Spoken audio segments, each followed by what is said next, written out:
to take over. By the way, is this better or should I do sideways?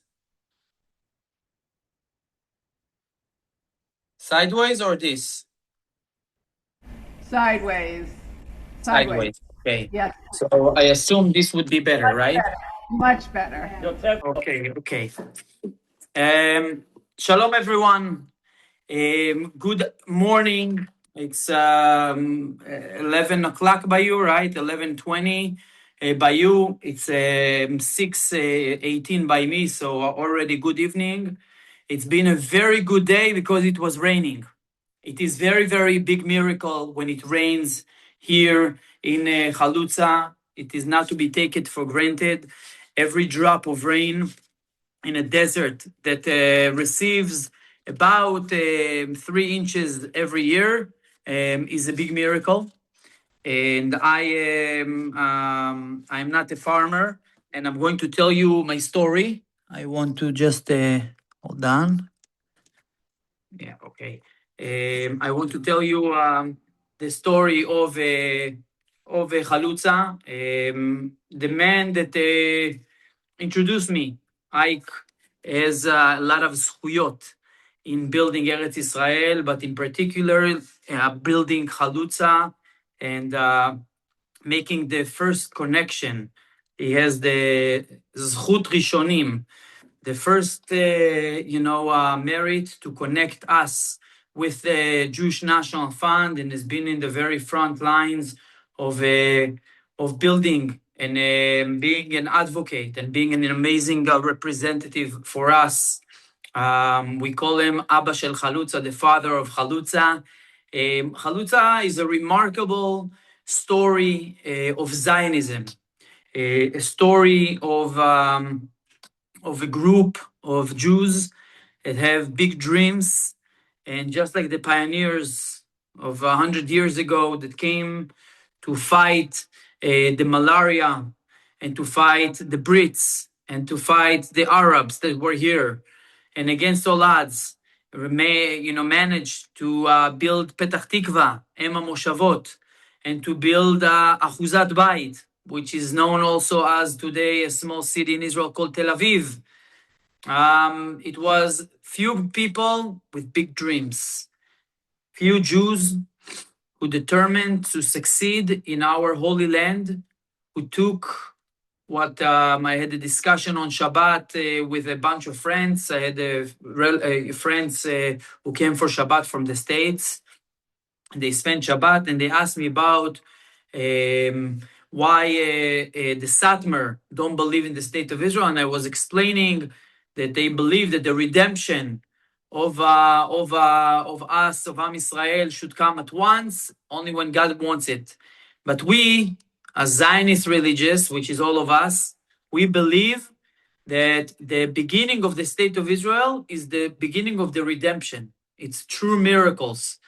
And the redemption happens both by God, but also by our efforts. We open a small opening of a needle, and God opens up. God, wants us to do the efforts, and that's what we have been doing of building Eretz Israel. The land has been waiting for us. This beautiful land that many people see as desert, as a place that nothing can grow on, became an oasis. But before all of that, I'm going to give you a small background about myself and my story, and why I'm so enthusiastic to wake up every morning to make a huge efforts to huge efforts to build the state of Israel, the land of Israel. And I'm going to start. Okay, so my name is Yedidiya Harush. I was born and raised in Gush Katif in the Gaza Strip. My parents were pioneers of Israel, met and got married in Sinai, in the Sinai Peninsula.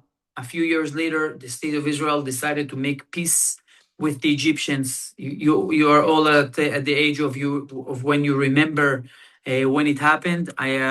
It's funny, I was giving a lecture this morning for Pre-Army Academy.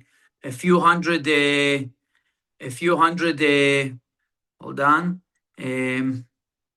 a few hundred boys and girls that are going to join the army. And I was talking about Gush Katif, and I said, "How many people here visited Gush Katif?" And they all said, "We weren't born when Gush Katif was given to the Palestinians." So then I realized who I'm talking to, but here I'm talking to a crowd that knows and has been around when the peace agreement happened with the Egyptians. And my parents, who just lived in Sinai, had to leave their home for the first time and were asked to move to build the Gush Katif communities, the Gaza Strip communities that were just starting at the time. There was a man in the government.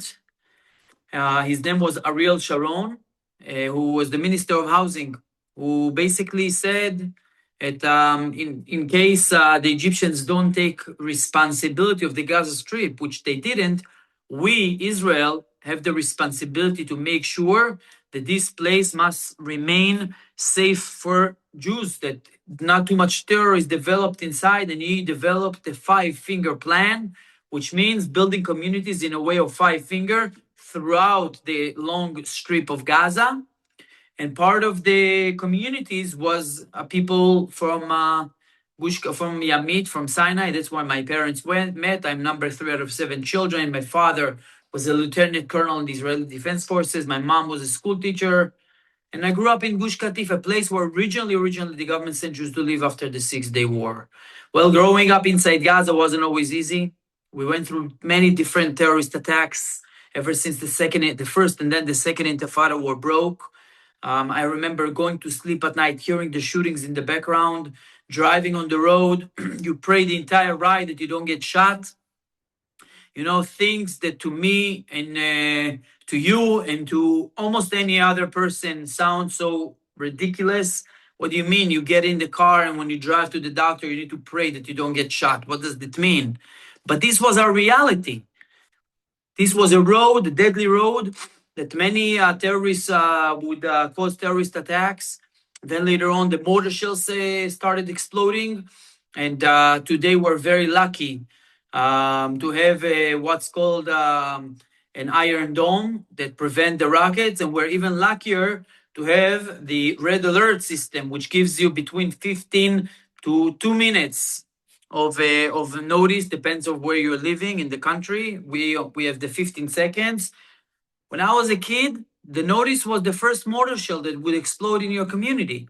Afterwards, the head of security would scream into the loudspeakers, purple rain, and you know that you need to go and take cover. We didn't have bomb shelters. There was no such thing at the time as a personal bomb safe room in your home. And but you know, I think the hardest part obviously was losing friends and family to the terrorist attacks. But even though it was not easy, we were very happy to live in Gush Katif, to live in Gaza. Why? Because we truly believed that we were there for a reason. In 2005, the Prime Minister Ariel Sharon decided to disengage from the Gaza Strip. He said to us that if we leave Gaza, this will give an opportunity to the Palestinians to show the world an example of why they need to get a Palestinian state, and they will build a mini Singapore.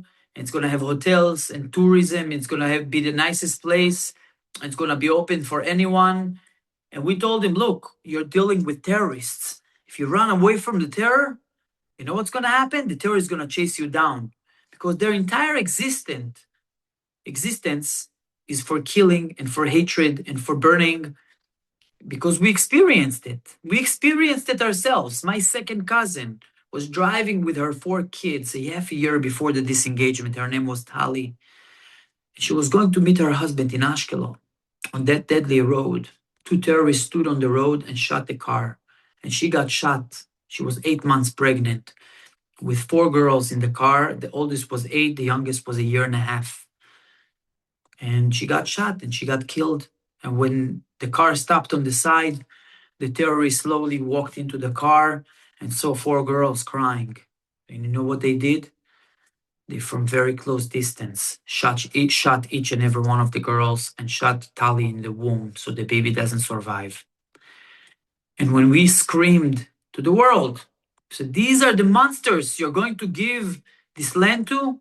The response was, you are the problem. You're the barrier for peace. You get out, that would stop. This was the kibbutzim and moshavim outside Gaza, who were on the other side of the political spectrum.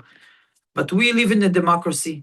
And even though my parents just finished renovating their home in June of 2005, on August 14th of 2005, the disengagement happened, exactly 2 months after we got into our homes. And the disengagement happened. I remember standing in front of my big, beautiful home, watching it being bulldozed. In about 3 minutes, the house was flat. 3 hours later, I can see from one side to the other, everything was destroyed. It was very, very painful and hard moment. And after the disengagement, we had to leave our homes. It was a decision to make whether we choose negative, as some people did, or choosing positive because we believe in the people in the land of Israel.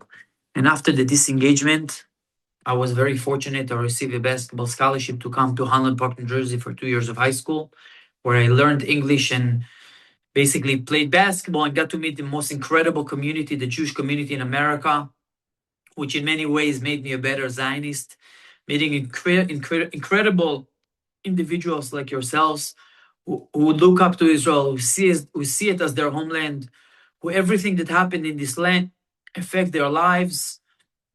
I realized that in a way we're a 15 million people country, yet only 7 million people living in it. About almost 16 years ago, I was honorary discharged from the Israeli Defense Forces. After the high school, I decided to come back and not take a full scholarship that was offered to me to continue to college. And I did a meaningful service in the paratroopers. And when I finished the army, I was about to start law school when I got an offer to make a difference, to join my friends who are just starting the Chalutza area. So you see, after the disengagement, there was a group of families, of 15 families from my former community, the community of Atzmona, just like Ike said. And they were very, very upset with the government, but they also wanted to choose the positive side. And they went up to the government and they said, we're upset. We disagree with you. And even though you're offering everyone from Gaza the prime real estate location of Nitzan on the beach, thank you, but no thank you. We want to go where we can make a difference, where you need us the most. Where is the next national mission? And the government doesn't hesitate. And they point at this very strategic location on the map called the Chalutza Sands on the triangle border with Egypt and Gaza. And just like Ike said, Aaron Ratner said, I only have few lots to give you. And between us, the government didn't believe that we can succeed. Not even KKL in Israel. They said, this is like the end of the world left. And we came here, 15 families, and JNF helped us. We fought with the government to get more lots to build because we believe that people will follow us. What do you mean people don't come? At the time, it was like you had to be a Michiganer to say that somebody would come live in the Negev.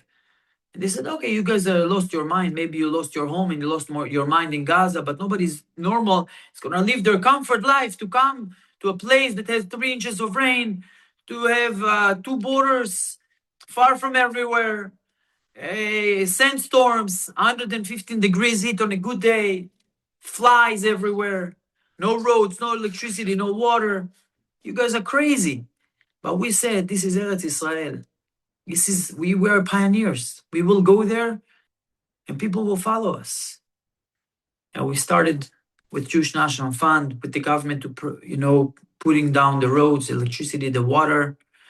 I'm gonna share my screen now so you can see some of the pictures, if it's okay. Let's see.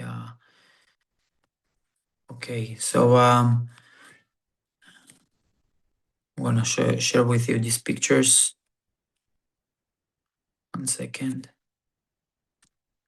So showing you a few photos of what Chalutza looked like. You can see it, right? This is the first tractors and these big excavators. And when I first saw these excavators, it gives me a lot of hope. It gave me a lot of hope because they weren't destroying my home. They were building our future. They were building my house. They were building our communities. As you can see, everything around is just sand dunes. And this is the first trailers. At the beginning, there was you could see this delek. It says we had a generator, no roads. You can see everything is dirt roads and trailers, and the generator would die off every so often, so you're left out without electricity. And this is already a little more advanced. People start building their own, storage, sidewalks to the houses. You see still zero gardens.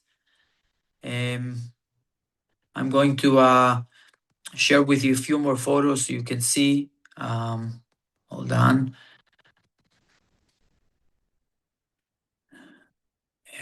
Here, 1 second here. So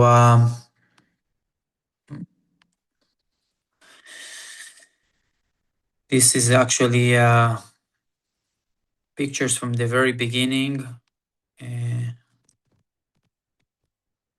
second.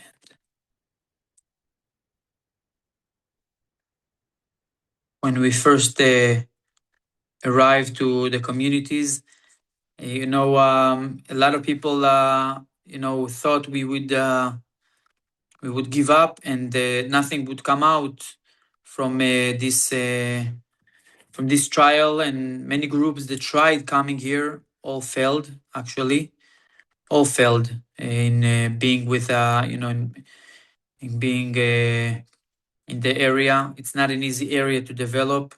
When you get to a desert, you have most of the reasons why to give up here. Do you see what I'm sharing with you? Give me a thumbs up if you see. Do you see? Okay, hold on. No, no. No. We don't Okay. see what you're sharing. Okay, We hold did on. before. We saw the slideshow of the early Okay, here. times. I don't see Okay, anything start now. broadcast. Okay. There you Now go. it's, Shared. Perfect. Oh, and I see Ike. I'm going to mute us. oh, you see this man? Okay. So this is actually a picture of Ike that Ike sent me in the beginning of developing Chalutzit number 4. Okay, Chalutzit 4. Opa. Which is here, which is one of the first 2 communities that was founded. I want to show you, this was my house in Gush Katif, a brand new home that we lived in only for 2 months. Beautiful home, very, very sad, but that's the reality. This is before we had a road to Chalutza. This was the entry to Chalutza, and now I'm going to show you the pictures of Ike. This is the beginning of some road work. Ike, these are the pictures that you sent me, which are special. This was the road to enter the community. As you can see, there is nothing. If I show you today, you wouldn't believe. Everything around this road today, the road is paved, everything is green, everything has fields. But this is how it all started. Okay, these are foundations of the first houses. You can see out of the sand. Truly, nobody believed anything can grow here. This is organic pomegranate. This is the first kindergarten that we started. This is the beginning of another community, Chalutzit 1. And I can go on and on with these pictures. It gives you, you can see me, right? Okay, this is the beginning. And there are so many challenges in being in the desert. It's so depressing to see everything yellow around you. And when you're in the desert, you must have a lot of emunah, a lot of spirit that you will be able to succeed. It is not easy. You have all the reasons to fail, but yet with a lot of enthusiasm and vision and partnership with people from the United States, people like Ike, people like Russell Robinson, the CEO of JNF. I just had a visit with a couple from New York City, the Snyder family. I don't know if you know them, from Upper East Side.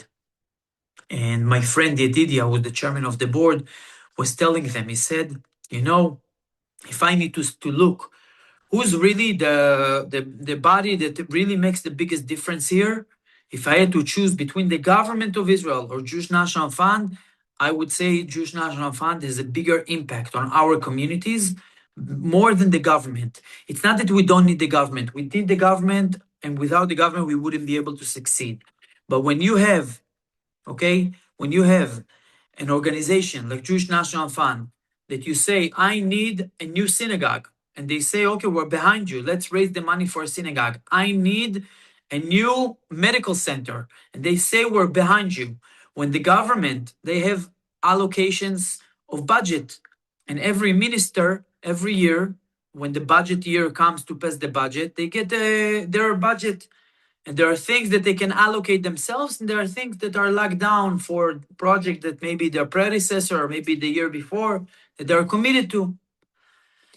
And we are a small community at the very edge, on the very front lines, and we come to the Minister of Housing, for example, and we say, can you give us a budget to build a new medical center? And he has 5 million to play with. I'm just throwing up an example. And then he gets a phone call, maybe a week later, from a city that has 3,000 voters for him for his next primary or for his next election. And they say, you want our vote? We need this 5 million that you have for a project that we have. Guess what? We are combined, all of us together is one building in the center. So he's going to go where is promised the next chair elected election.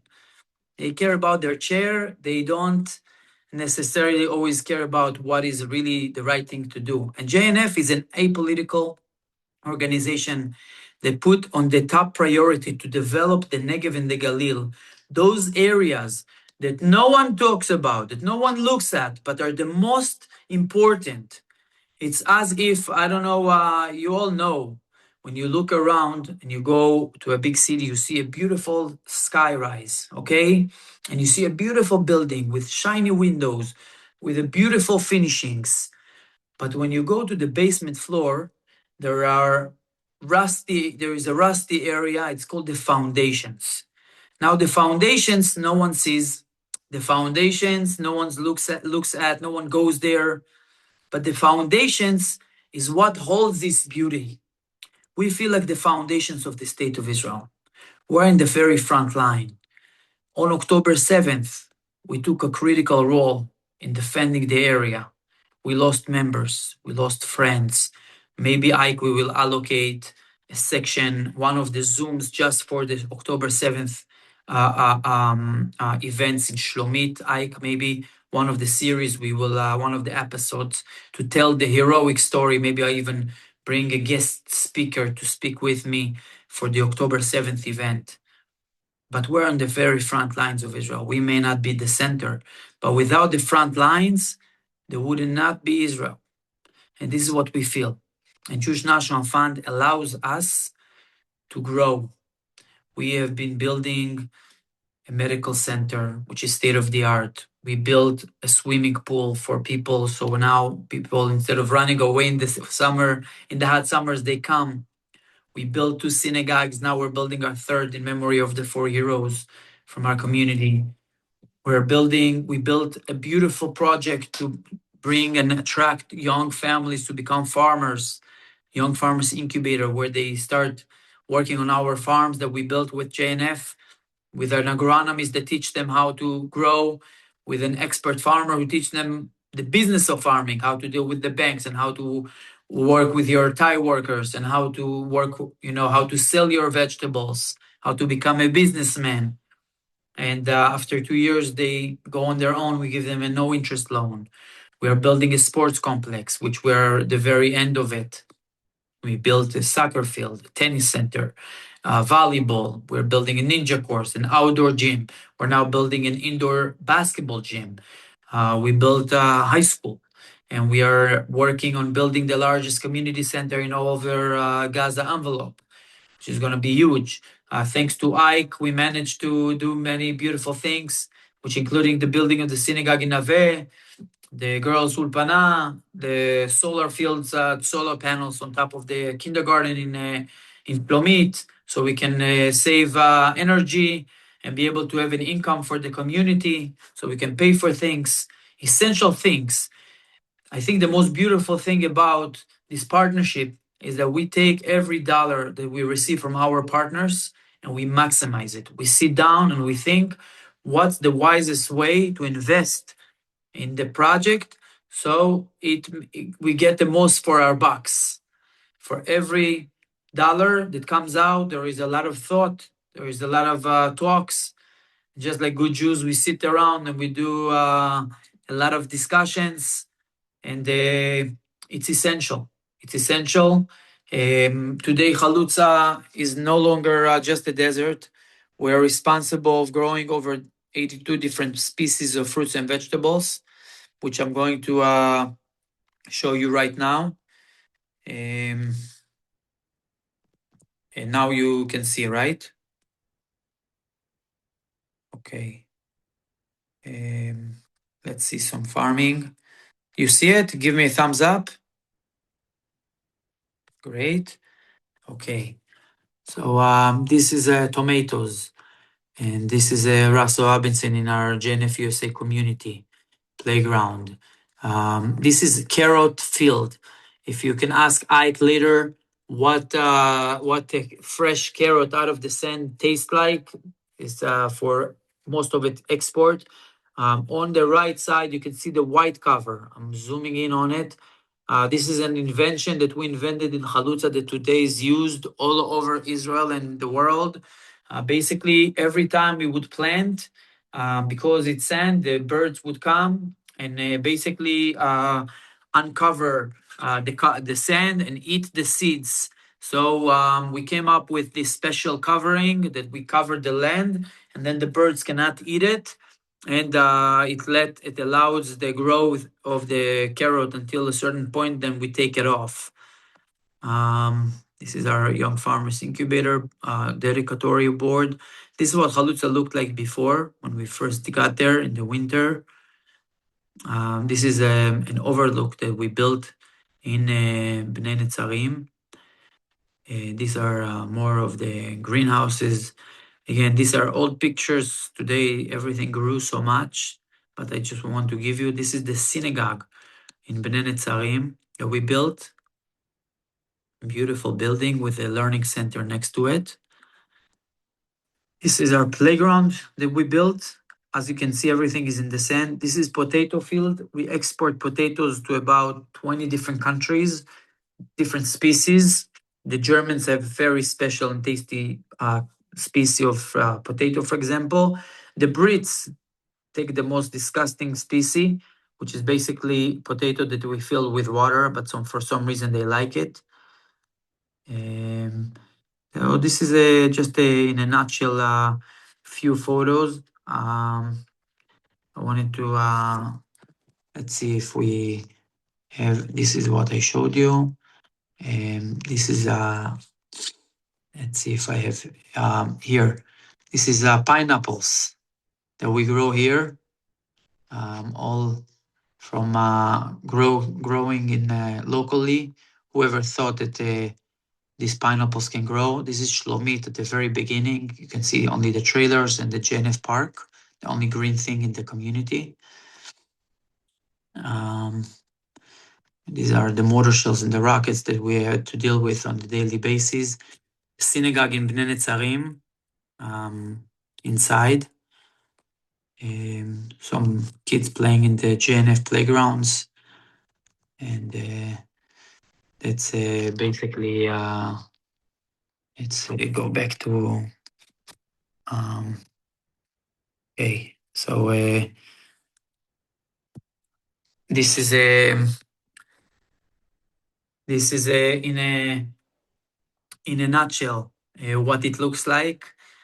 For me, it's very special to be able to share the beauty of JNF. Maybe if you want, and it's not clear to you where on the map we are, I can show you. If If you want, I can do that. We have a few more minutes before we finish. So I'm gonna share one more time to show you on the Israeli map. I'm gonna make it sideways because that way you will see it better, okay? And then maybe we'll open the floor for 2 or 3 questions. Thumbs up or down? Yes, great. Okay, so I'm gonna share for 1 more minute the screen. I'm gonna show you. Okay. Let's see. Okay, maps. Okay, Google Maps. So I'm sitting in my home in Shlomit, which is the 3 communities of Chalutza. This is Nave, Bnei Netzarim, and Shlomit. And I'm zooming out. You can see we are the most western community in Israel today, to Egypt and Gaza. This is where I grew up. This was actually where my community was. I can do it almost as asleep. You can see it's still not built, but you can see how stuck we were between Khan Yunis and Rafah. And if I zoom out a little more, the state of Israel, you can see where we are, and you can see also the sand that is coming from Egypt, from the Sahara Desert through the Nile. That's why we have these sand dunes. They come from the Nile. And we're just starting. We still have a lot of work to develop, but this is not an updated picture. There are a lot more fields by now. But this is Bnei Netzarim, Nave, and this is Shlomit. Shlomit is going to be the largest community in Eshkol region with 1,500 families.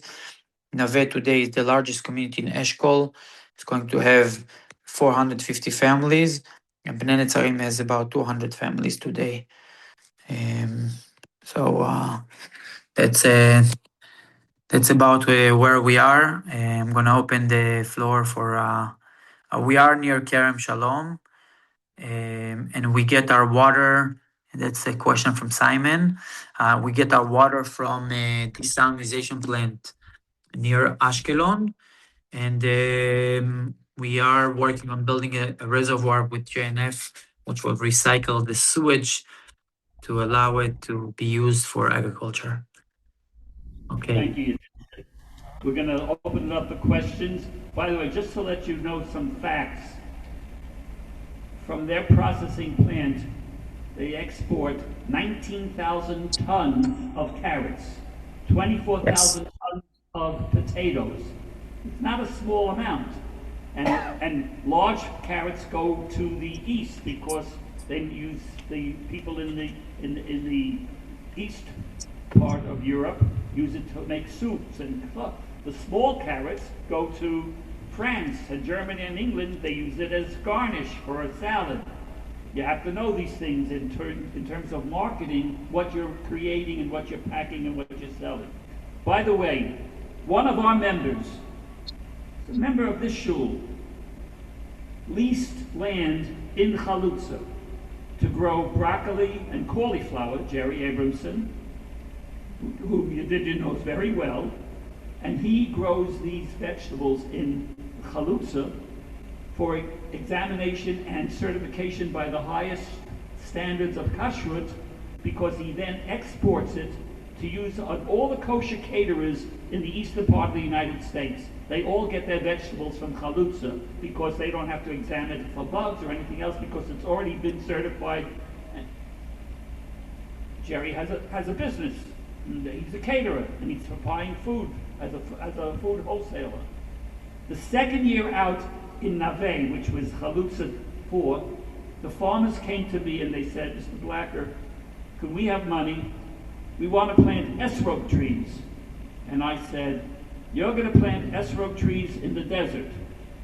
And they looked at me and they said, we're going to try. Today there's 2,500 esrog trees, and this year they produced and sold approximately 700,000 esrogim. Then the farmers in Bnei Netzarim came to me about a few years later, and they said, we want to plant date palms, not for the dates, we want the fronds, lulavim. This year, I think they finally sold over 100,000 lulavim. This is inventiveness, that you think that you can grow something and sell it in the middle of a desert. And those are just two examples. Next time, Yedidiya is going to take us on a tour of the hothouses to show you all the products and how they grow them, including tobacco, which nobody believes we're growing. as Yedidiya knows. Yedidiya, Shandel Shapiro has a question that I think a lot of other people Right. might be interested in. She wanted to know how you get water. Yeah.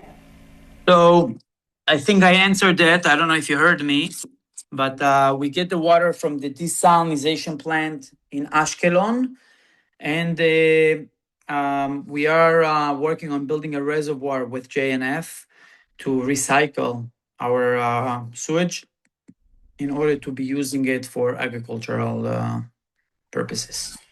Because the largest user of water in Israel is the agriculture. Agricultural needs use more water than any other industry or need.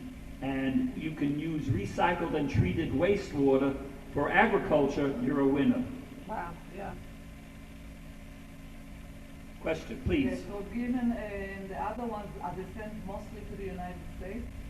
They export to many different countries in Europe, as well as into the United States and England and Canada. They export the fruits, vegetables. There's a wholesaler named Gottlieb. Gottlieb S. Rogan, he buys them for $5 and sells them for $150 in New York. Gottlieb S. Rogan can be found in Muncie, in Lakewood, in Boca Raton, in Williamsburg, in Manchester, in Golders Green, in Paris. Literally, you see Gottlieb S. Rogan all over. I even tell the street sellers in Jerusalem, I say, where are you getting S. Rogan from? Well, we're getting from here, and this is what we pay. I said, call up Yedidiya Harush, here's his phone number. Next year, you're going to buy your S. Rogan from Chalutza. You'll get them cheaper, you'll get more of them, and you'll make more money. That I'll listen to. Etrogim and lulavim? And number Ken. Both? Yes. Wow. Okay. Yes. Question. I want to tell you that if you go to a store called The Grove, have you heard about this store? Grove. Right. Grove, it's here, we know. Okay, so if you go to The Grove on your next visit to The Grove, order a bugs-free cauliflower, the frozen one.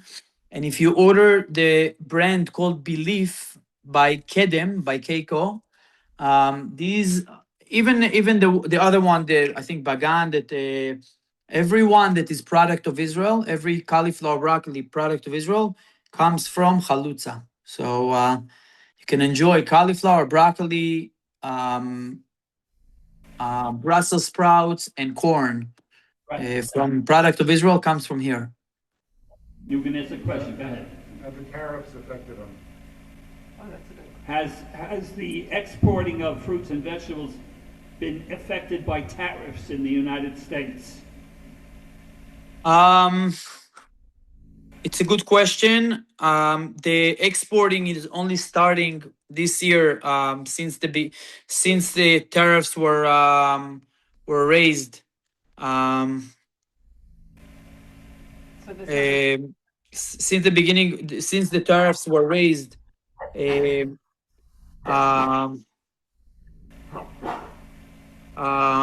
only happening in 2 months, so we will find out. But I'm sure it's going to affect us.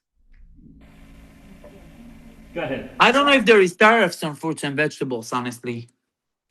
Okay, wait, go ahead. Do you have to use fertilizer, or is the desert sand actually fertile? What do you We have to use a lot of fertilizer. Nitrogen rich. The children, do they continue beyond the elementary school? Oh, and you go want to know to about high school, schools? college? Okay, schools in the Chalutza area, just to let you know, the largest mechina in Israel is located in Naveh. It used to be in Gaza, in Gush Katif. Rav Peretz, who was the head of it, he was also the chief chaplain in Israel's in Tzahal. When, when they moved out, he wanted to restart it, the Mechina. He was looking for a place. The people in the base said, we have the land.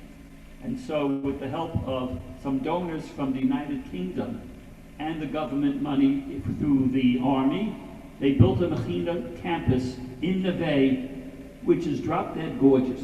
That's the only way I can say it. The campus there and the head of the school, Rabbi Adler, who's a dear friend for many, many years, it's the largest Mechina in Israel, and you should see it in full action. It's an amazing thing to see thousands of young boys learning and preparing for the army.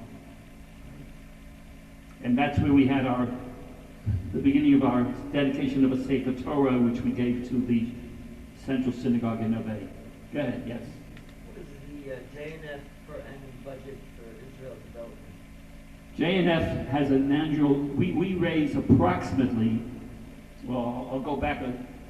When I first joined the board of directors of JNF in the U.S., before Ronald came in and before there was really a national office, JNF in the U.S. sent a total of about $800,000 to Israel, all through Kakao. Today we raise $150 million.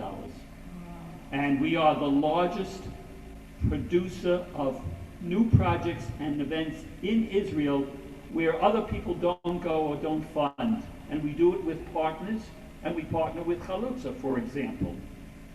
And I have established personal relationships with people like Rubik Danilovich, the mayor of Beersheba. Somebody walked into his office a number of years ago and said, Ike sent me, and his response was, when is Ike coming again? I need him.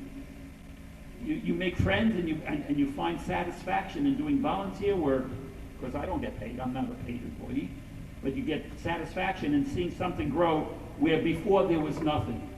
And the greatest example that I can give anybody is Chalutza, because I stood there with Iran Etner in his beat up old jalopy in the middle of sand dunes. There was nothing there.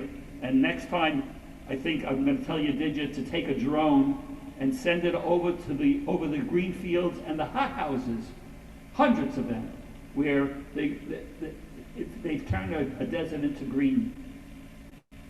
Yes? It's actually two separate questions. One is how much money is raised, and the other is what is the budget of expenditures that the JNF has each year for Israel? JNF US has a strict rule that we keep our expenditures versus income below 20%. In fact, during the previous year, it was about 12% of all the money raised was to pay for offices and salaries and overhead, etc. The rest all goes to Israel. And by the way, we don't flow the money into the government. We don't flow the money through Kakal, except unless we're planting trees. Everything else goes directly to the communities. So we speak to the regional council of these communities, whether it's the Eshkol region or other regions.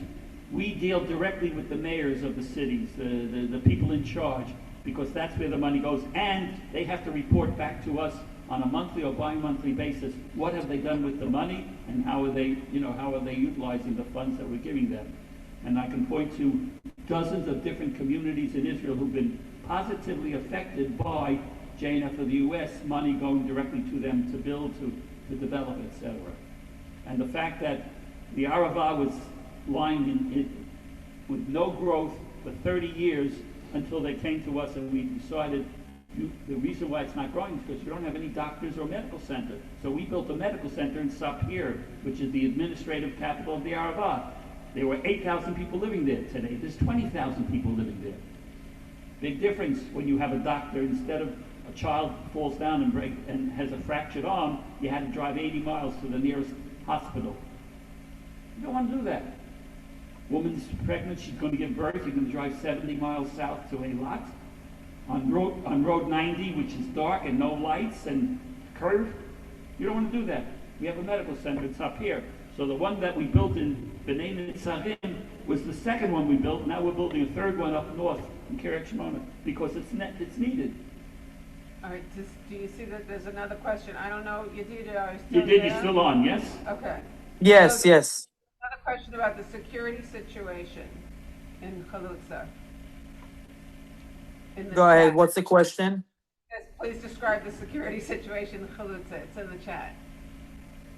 So the situation is not so simple. I'm talking more freely to you, but there are a lot of threats, especially from Egypt these days, that we're dealing with. We constantly get support from JNF. For example, right now we're working to raise funds for a special security camera that we need on the more southern end of the community, which can see 2 miles inland and has the ability to be thermal. These security aspects help us protect ourselves. We love the army. We're part of the army, but we also know that we can only count on ourselves and need to focus on what we can do best on our own. And when the army will be there to help, that would be a great support and help. These are some of the feelings and lessons taught from October 7th. The army is giving us also a lot of resources, but again, we want to be the best we can, the most prepared we can. We are more concerned from Egypt today than Gaza, since the army is deeply inside Gaza, including myself, part of the special forces of a counter-terror unit. And the situation right now, we hear the explosions from Gaza on the almost daily basis. The house kind of shakes. This morning I woke up and two of my kids were sleeping in the shelter. When I asked them why they are in the shelter, they said that they heard the large explosions and were afraid and decided to go to the shelter. There is also PTSD involved here. So obviously I support every decision they make, and I hug them and there for them. This is the situation right now. It's delicate. It's a very gentle, delicate decision, a delicate situation. We don't share with the residents everything that is happening on the Egyptian border, but the fear is that the terrorists who are now aren't going to be able to get closer to the residents on the Gaza border. Will try to do it from Egypt. And we're prepared. We're trying to be as prepared as we can. Go ahead. How often do you go to Israel? How often do I go to Israel? I used to go 5-6 times a year back and forth because we had a home in Jerusalem. Getting older, I don't run back and forth, but you can ask me how often I've been to Chalutza. Every year, 3 or 4 times a year, I would go down there. And when you go to Israel, is it English or Hebrew you speak? To Israelis, I speak Hebrew and they answer me in English. To Americans, I speak English and they answer me in their broken Hebrew. I negotiated contracts in Hebrew until one day I said to my partner, "Ech omrim preemptive rights b'ivrit?" And his answer was, "Ha preemptive rights." That's just the way it is. But I would say that we predominantly speak English, except for the fact that I have Israeli grandchildren and great-grandchildren who are Hebrew speakers. So some of them, Sukkot, we were a family of 20 blackers in my son's sukkah, and everything was in Hebrew, because even though all of my son and daughter-in-law's 6 kids all speak English, but they're primarily Hebrew speakers. Now the thing is that my computer in Israel has Hebrew enabled, so I can do emails in Hebrew. Here I have to break my teeth to get converted, and I don't bother anymore. But that's neither here nor there. Maud, questions? Okay. Okay. Yedidiya Rav Todah. Thank you Toda very much. rabba lachem. Thank you. And Mir Hashem, January 18, we will be back to do hopefully we will have a larger audience to do a presentation, and we shall talk. Okay? B'atzlacha, Rabba. Thank you. I just want to finish up with a big gratitude to all of you for coming. To Ike, who has been incredible for us for many, many years and continuing to do so. I bless him and his wife, Evelyn, to continued long life, strong health, and lots of nachas from their kids and grandkids, Bezrat Hashem, and great grandkids. And anyone who has a application called WhatsApp and would like to receive a weekly update until our next episode from me. I send about every Friday an update from Chalutza about things that are going on, etc. Is welcome to text me on WhatsApp. Save my number, and I will add you to my list. In the meantime, and until we meet, toda rabba. Have a great week.